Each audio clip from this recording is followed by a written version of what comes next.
आज द्विघात समीकरण हम लोग पढ़ने वाले हैं।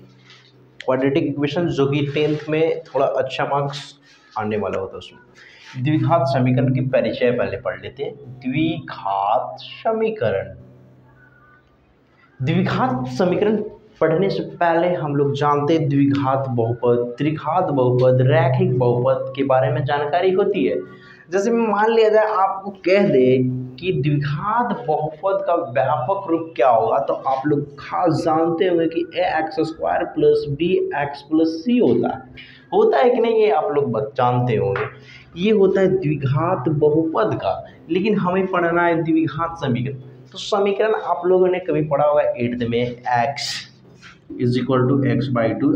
अब इसको क्रॉस मल्टीपल करके आप इक्वेशन बनाकर x का वैल्यू निकाल देते, बट इसमें कहीं भी इक्वल दिख रहा है? जब इक्वल ना दिखे यानी बराबर कहीं ना दिखे तो उसका मान कैसे निकलेगा, और नहीं निकलेगा तो समीकरण कैसे कहलाएगा। इसलिए द्विघात बहुपद में, कौन सा द्विघात बहुपद, जब द्विघात समीकरण पढ़ रहे हैं तो द्विघात बहुपद में, द्विघात बहुपद का जो व्यापक रूप रहता है उसमें 0 लगा देते हैं, यानी इक्वल टू यानी बराबर 0 लगा दिया जाए, वही बन जाता है आपका द्विघात समीकरण। बच्चों कौन सा समीकरण? द्विघात समीकरण बन जाता है। इसमें a का वैल्यू यानी x के साथ a मल्टीप्लाई होता है, b में x और c एक कांस्टेंट नंबर होता है। जैसे एग्जांपल ले लिया जाए, यदि 5x² plus 9x plus c, तो ये कैसा समीकरण है? तो ये कोई समीकरण नहीं। जब इसमें 0 लगा देते हैं तो ये हमारा बन जाता है द्विघात समीकरण। बट आप लोग पढ़ेंगे द्विघात क्यों? क्योंकि इसकी पावर ये आपका 2 है, यानी घात 2 है। अब इसके बारे में थोड़ी जानकारी चलते हैं कि द्विघात बहुपद और द्विघात समीकरण में अंतर क्या होता है। कि आप लोग पहचान चुके होंगे कि द्विघात बहुपद जो होता है इक्वल 0 नहीं होता, बट द्विघात समीकरण में बराबर क्या लगाते थे? 0, तो वो हो जाता है द्विघात समीकरण। कुछ द्विघात समीकरण पहचानने का कुछ नियम बताते हैं। अभी आप लोग को बोर्ड में, एग्जाम के बोर्ड में 1-2 मार्क्स का पूछने के लिए, पहचान के लिए आ जाता है कि बताएं निम्न में से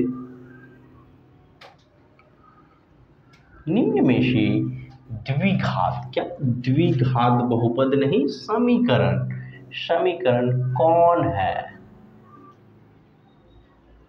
ये दे दिया आपको। a में यदि ax² plus bx plus c, b में दे दिया ax³ plus cx plus d = 0, c में दे दिया ax² minus bx plus d में दे दिया आपको ax² plus bx plus c = 0।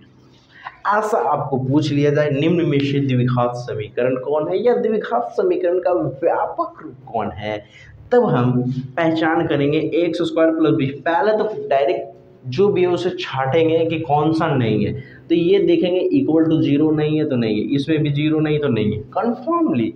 But इसमें पावर 3 है तो ये द्विघात तो होगा नहीं। अब मेरा बच गया 4, तो कन्फर्म होगा, बट फिर भी एक बार हम लोग चेक कर लेते हैं।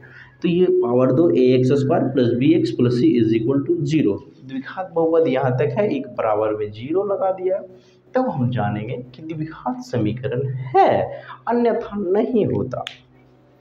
चलिए दोस्तों, कुछ ये तो आपका व्यापक रूप हो गया। अब कुछ क्वेश्चंस के रूप में जानेंगे कि कैसे द्विघात समीकरण होता है, कैसा होता है।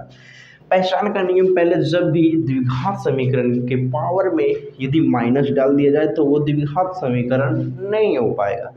सेकेंड में यदि कोई रूट में डाल देता है तो वो भी द्विघात समीकरण होता है, बट कुछ यानी x का पावर 3 डाल दे तो नहीं हो पाएगा, रूट x का पावर -2 डाल दे तो नहीं होगा, यदि रूट x का पावर 4 डाल दे तो होगा, क्योंकि x² होगा।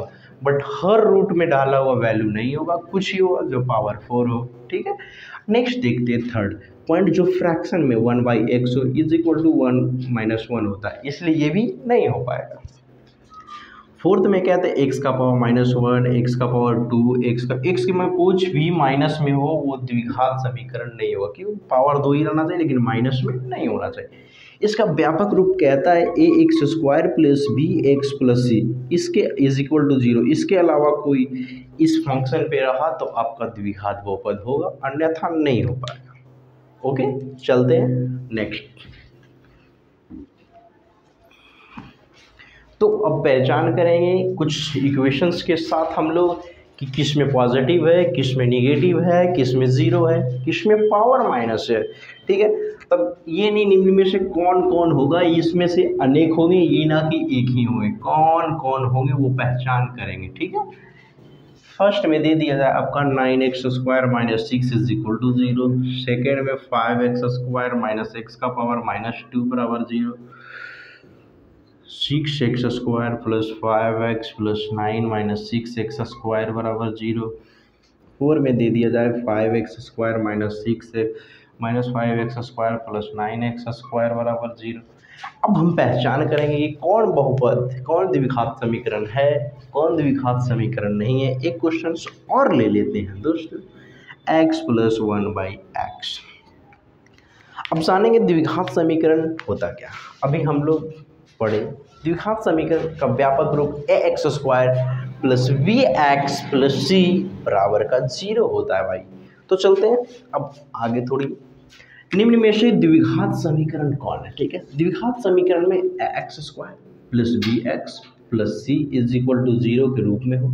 ये मुख्य होना चाहिए, ये हो या ना हो चलेगा, बट चेक करेंगे ax² bx नहीं है तो उसकी जगह b इंटू 0 इंटू एक्स रहेगा। ठीक है, उसमें से कोई दिक्कत है तो ये द्विघात समीकरण आपका हो जाएगा, क्योंकि अभी ये मेन मुख्यतः पावर 2 होना चाहिए, इक्वल टू 0 होना चाहिए, ये कांस्टेंट और ये अचर पद वाला हो या ना हो कोई दिक्कत नहीं, क्योंकि इसके साथ 9x² आए, 9x² minus 6 is equal to 0, तो यहाँ a का वैल्यू 9 आ जाएगा, b में ये आपका x नहीं है तो 0 हो जाएगा और c का -6 होगा, तो ये आपका द्विघात बहुपद होगा। सेकंड चलते हैं, 5x² तो पद है, द्विघात है, घात 2 है, बट अभी हम लोगों ने बताया कि -2 पावर में जो भी हो माइनस में ये द्विघात नहीं होगा, द्विघात समीकरण नहीं होगा। अब ये 6x² प्लस 5x 9, ये देखो -6x² ये प्लस में दोनों कैंसिल, यानी इसका वैल्यू हो जाता है 5x प्लस 9 बराबर 0। ये आपका द्विघात बहुपद नहीं है, क्योंकि पावर केवल और केवल एक है, इसलिए आपका द्विघात बहुपद नहीं हो पाएगा। खास आप लोग पहचान जान रहे होंगे कि ये रैखिक समीकरण हो, क्योंकि पावर कितना है, एक है। अब चलते हैं थोड़ा 5x² माइनस 6x माइनस 5, यहाँ प्लस में प्लस 5 है -5 कैंसिल। अब ये द्विघात बहुपद होगा, क्योंकि इसका वैल्यू आ जाएगा 9x² माइनस 6x प्लस कुछ नहीं तो 0 इज इक्वल टू 0, या नहीं भी लिख सकते।